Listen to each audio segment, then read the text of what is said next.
Assalamualaikum warahmatullahi wabarakatuh. Kami dari kelompok 2 akan mempresentasikan hasil dari diskusi kami yang berjudul Identifikasi Segmen dan Target Pasar. Anggota kelompok kami yaitu Evina Miftahul Husna dengan NIM 092, Lutfia Nurin Agustina dengan NIM 093, Enggar Purbaningrum dengan NIM 095, Siti Zaraun Nafiah dengan NIM 113, Abdul Salim dengan NIM 122.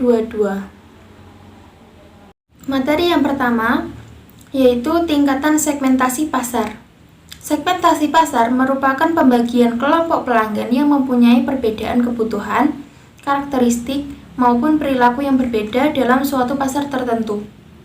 Selain itu, segmentasi pasar dapat diartikan sebagai pengidentifikasian analisis perbedaan para pelanggan yang ada di pasar.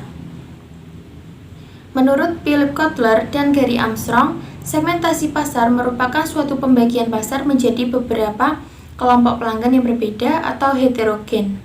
Tingkatan segmentasi pasar yaitu segmentasi pasar dapat dilakukan pada 4 tingkatan yang berbeda, antara lain 1. Perusahaan melakukan pemasaran massal atau mass marketing. Pada tingkatan ini, perusahaan sama sekali tidak melakukan segmentasi, tapi melayani pasar dengan produk yang sama melalui distribusi massal dan promosi massal.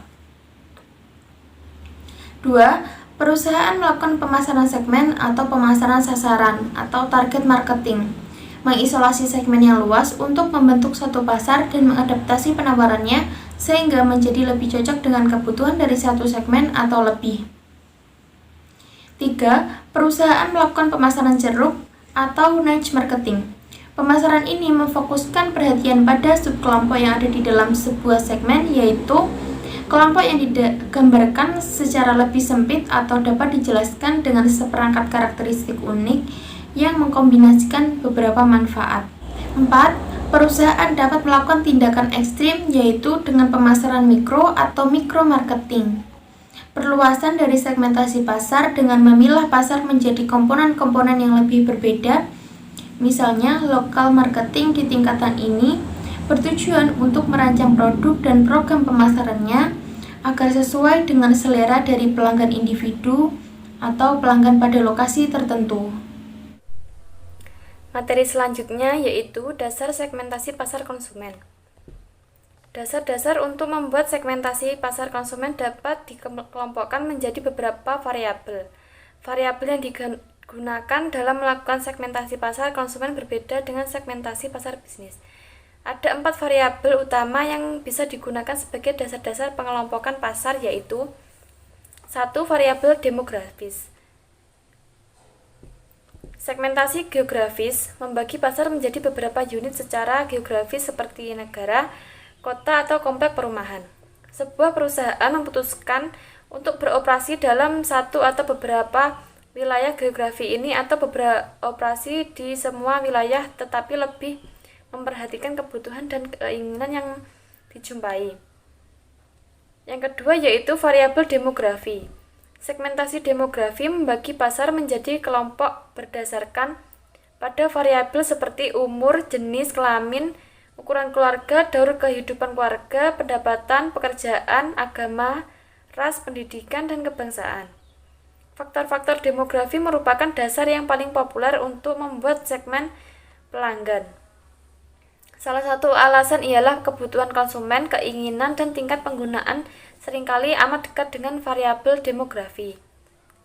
Alasan lain ialah variabel demografi lebih mudah diukur ketimbang variabel lain. Bahkan kalau segmen pasar mula-mula ditentukan menggunakan dasar lain seperti kepribadian atau tingkah laku, karakteristik demografi pasti diketahui agar dapat mengetahui besar pasar sasaran dan untuk menjangkaunya secara efisien. A. Unsur dan tahap daur ulang. Kebutuhan dan keinginan konsumen berubah sesuai dengan perubahan umur. Jenis kelamin. Segmentasi jenis kelamin pasar menjadi kelompok yang berbeda berdasarkan pada jenis kelamin. C. Pendapatan. Segmentasi pendapatan membagi pasar menjadi kelompok pendapatan yang berbeda.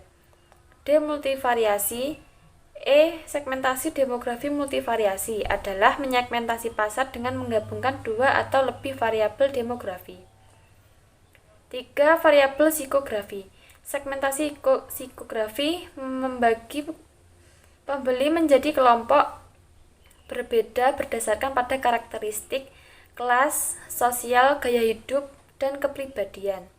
A. Kelas sosial menunjukkan bahwa kelas sosial mempunyai pengaruh kuat pada pemilihan dalam mobil, pakaian, aktivitas di kala senggang, kebiasaan membaca, dan pedagang pengecer. B. Gaya hidup. Minat manusia terhadap berbagai barang dipengaruhi oleh gaya hidupnya dan barang yang mereka beli mencerminkan gaya hidup tersebut. C. Kepribadian.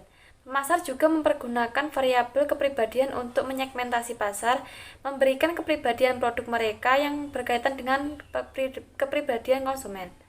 4. Variabel tingkah laku. Segmentasi tingkah laku mengelompokkan pembeli berdasarkan pada pengetahuan sikap, penggunaan, atau reaksi mereka pada suatu produk. A. Kesempatan. Pembeli dapat dikelompokkan menurut kesempatan ketika mereka mendapatkan ide untuk membeli, benar-benar membeli atau menggunakan barang yang dibeli. B. Manfaat yang dicari. Membagi pasar menjadi kelompok menurut beraneka manfaat yang dicari konsumen dari produk. C. Tingkat pemakaian. Pasar dapat juga disegmentasikan menjadi kelompok pengguna ringan, menengah, dan berat. Jumlah pengguna berat seringkali hanya presentasi kecil dari keseluruhan pasar, tapi menghasilkan presentasi yang tinggi dari seluruh pembelian. D. Status loyalitas. Pembeli dapat dibagi menjadi beberapa kelompok menurut tingkat loyalitas mereka. Beberapa konsumen benar-benar loyal, mereka selalu membeli satu merek tersebut. Penentuan target pasar. Target atau targeting adalah memilih salah satu atau lebih segmen pasar yang akan dimasuki atau bagaimana cara perusahaan mengoptimalkan suatu pasar, dan dalam penentuan target pasar, perusahaan harus menggunakan konsep prioritas, variabilitas, dan fleksibilitas.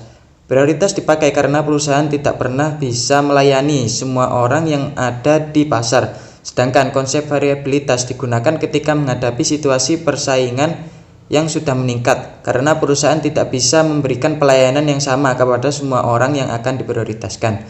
Setelah memutuskan bagaimana menentukan segmen pasar, maka seorang ahli strategi harus membuat keputusan mengenai beberapa banyak segmen yang akan digunakan.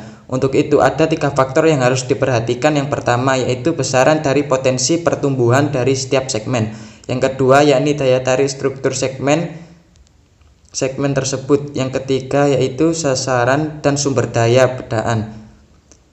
Pada umumnya perusahaan besar akan berfokus pada segmen pasar yang volume penjualannya lebih besar, sedangkan perusahaan kecil akan menghindari segmen pasar yang besar, terbatasnya sumber daya yang dimiliki, dan banyaknya pesaing yang lebih besar. Daya tarik struktural dari setiap segmen terutama berkaitan probabilitas dari suatu segmen pasar dipengaruhi oleh faktor-faktor berikut, yaitu pesaing industri dan ancaman dari segmen pesaing, pendatang baru potensial dan ancaman mobilitas, ancaman produk-produk substitusi, pembeli dan kekuatan relatifnya, supplier dan kekuatan relatifnya. Setelah mengukur besaran tingkat pertumbuhan dan daya tarik struktural dari setiap segmen, maka ahli strategi harus mengkaji sasaran dan sumber daya perusahaan. Untuk itu diperlukan derajat kompatibilitas antara segmen dan tujuan jangka panjang perusahaan. Karena itu perlu disadari bahwa meskipun suatu segmen itu menarik, tetapi segmen itu bisa saja diabaikan jika bertentangan dengan tujuan jangka panjang perusahaan. Juga perlu diperhatikan apakah perusahaan mempunyai kompetensi, sumber daya, dan komitmen yang diperlukan agar suatu segmen dapat beroperasi secara efektif. Selanjutnya, segmenting atau segmentasi pasar. Segmentasi pasar menurut Kotler 1994 adalah suatu proses untuk membagi pasar menjadi kelompok-kelompok konsumen yang lebih homogen, di mana tiap kelompok konsumen dapat dipilih sebagai target pasar perusahaan melalui strategi bauran pemasaran. Dalam strategi pasar meliputi segmentasi geografis, segmentasi demografis, segmentasi psikografis, dan segmentasi perilaku.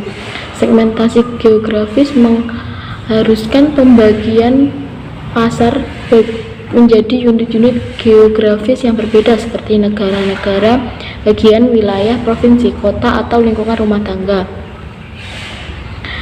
Perusahaan dapat memutuskan untuk beroperasi dalam satu atau sedikit wilayah geografis atau beroperasi dalam seluruh wilayah, tetapi memberikan perhatian pada variabel. Segmentasi pasar dapat berjalan dengan efektif, maka harus memenuhi syarat-syarat pengelompokan pasar sebagai berikut. Yang pertama, measurability, yaitu ciri-ciri atau sifat tertentu pembeli harus dapat diukur atau didekati.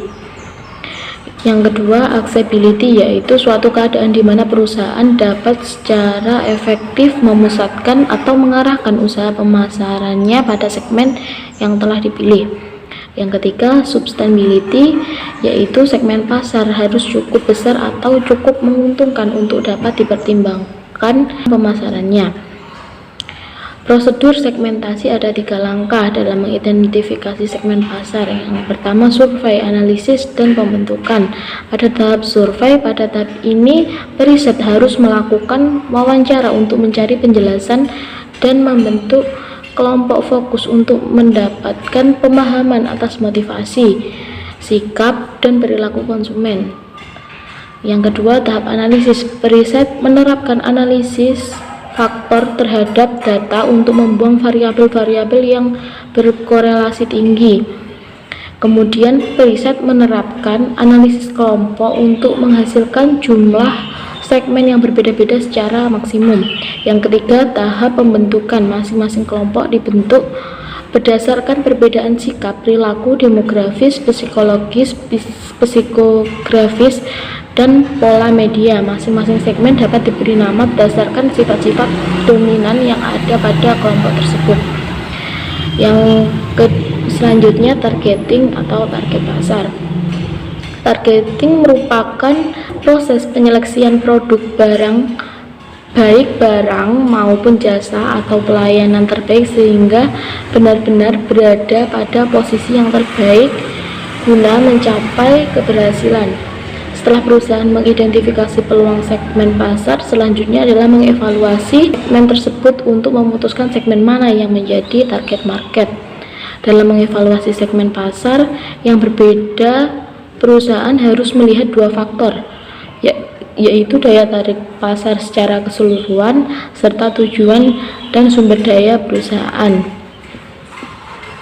Perusahaan harus melihat apakah suatu segmen potensial memiliki karakteristik yang secara umum menarik seperti ukuran, pertumbuhan, profitabilitas, skala ekonomi, resiko yang rendah, dan lain-lainnya. Perusahaan juga mempertimbangkan apakah berinvestasi dalam masuk akal dengan mempertimbangkan tujuan dan sumber daya perusahaan. Yang pertama, penentuan target pasar. Perusahaan dalam menetapkan sasaran pasaran terlebih dahulu melakukan segmentasi pasar perusahaan supaya dapat mengembangkan posisi atau kedudukan produknya di setiap sasaran pasar sekaligus. Proses yang dilakukan dalam hal ini adalah yang pertama, mengidentifikasi basis untuk mensegmentasi pasar. Yang kedua, mengembangkan profil dari segmen pasar yang dihasilkan. Yang ketiga, mengembangkan ukuran atau kriteria dari daya tarik segmen pasar yang ada. Yang selanjutnya, memilih pasar sasaran. Yang selanjutnya, mengembangkan posisi produk setiap segmen pasar sasaran. Dan yang terakhir, mengembangkan acuan pemasaran atau marketing mix untuk setiap segmen pasar sasaran itu. Sasaran pasar adalah suatu kelompok konsumen yang agak homogen kepada siapa perusahaan ini melakukan pendekatan guna dapat menarik atau apel untuk membeli produk yang dipasarkan. Setelah mengevaluasi segmen yang berbeda, perusahaan dapat mempertimbangkan 5 pola pemikiran segmentasi pasar. Yang pertama, konsentrasi segmen tunggal. Perusahaan bisa memilih dan menentukan sebuah segmen tunggal, seperti contoh PT Sayap Mas berkonsentrasi pada pasar sabun dan sejenisnya. Yang selanjutnya, spesialisasi selektif. Perusahaan memilih sejumlah segmen secara objektif. Memang masing-masing segmen sangat menarik dan memadai. Mungkin terdapat sedikit atau tidak ada sinergi di antara segmen-segmen tersebut, namun masing-masing segmen berpotensi sebagai penghasil uang. Yang selanjutnya, spesialisasi produk. Dalam hal ini perusahaan berkonsentrasi dalam menghasilkan produk tertentu yang dijual ke beberapa segmen. Contoh, perusahaan kayu yang berkonsentrasi membuat dan menjual hasil produknya seperti meja dan bangku sekolah ke sekolah-sekolah negeri dan swasta. Selanjutnya, spesialis pasar. Perusahaan berkonsentrasi untuk melayani berbagai kebutuhan dari suatu kelompok pelanggan tertentu. Sebagai contoh, perusahaan yang dari mikroskop, osiloskop, pembakaran bunsen, dan labi kimia. Kelebihan dari strategi ini adalah perusahaan dapat mendapatkan reputasi yang kuat. Dengan mengkhususkan diri dalam perusahaan mendapatkan reputasi dan menjadi saluran pemasaran bagi semua produk yang mungkin dilakukan oleh kelompok pelanggan ini. Selanjutnya, cakupan seluruh pasar. Perusahaan berusaha melayani seluruh pelanggan dengan menyediakan semua produk yang dibutuhkan pelanggan. Biasanya perusahaan yang cukup besar yang bisa dan mampu melayani semua kebutuhan dan melayani harus dipertimbangkan dalam memilih segmentasi pasar. Yang pertama, pilihlah atas dasar pasar sasaran. Yang kedua, interrelasi dan segmen super. Yang selanjutnya, rencana serangan segmen per segmen. Dan yang terakhir, kerjasama antara segmen. Penentu target pasar antara lain konsentrasi segmen tunggal, dan kedua spesialisasi selektif, yang ketiga spesialisasi pasar, yang keempat spesialis produk, yang kelima pelayanan penuh atau full market coverage.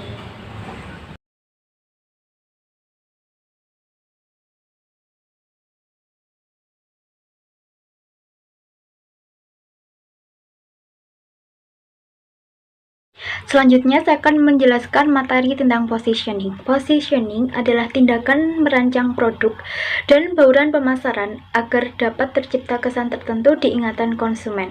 Kesan dalam hal ini yaitu persepsi atau image positif konsumen terhadap perusahaan maupun produk tersebut, sehingga konsumen akan mengerti dan menghargai apa yang telah dilakukan oleh perusahaan untuk membedakan diri dengan para pesaing-pesaing lainnya. Perusahaan harus meneliti atau mengidentifikasi posisi pesaing, kemudian memutuskan untuk mengambil posisi setaraf atau mencari kesempatan dalam pasar dengan menggunakan strategi yang telah dibangun sebelumnya. Dalam proses menjalankan positioning harus diimbangi dengan komunikasi yang baik. Hal tersebut dapat berpengaruh juga terhadap citra yang ingin ditanamkan perusahaan kepada konsumen sasaran. Strategi positioning merupakan faktor utama dalam meningkatkan kekuatan posisi pasar perusahaan di suatu pasar tertentu dibandingkan dengan para pesaing-pesaingnya.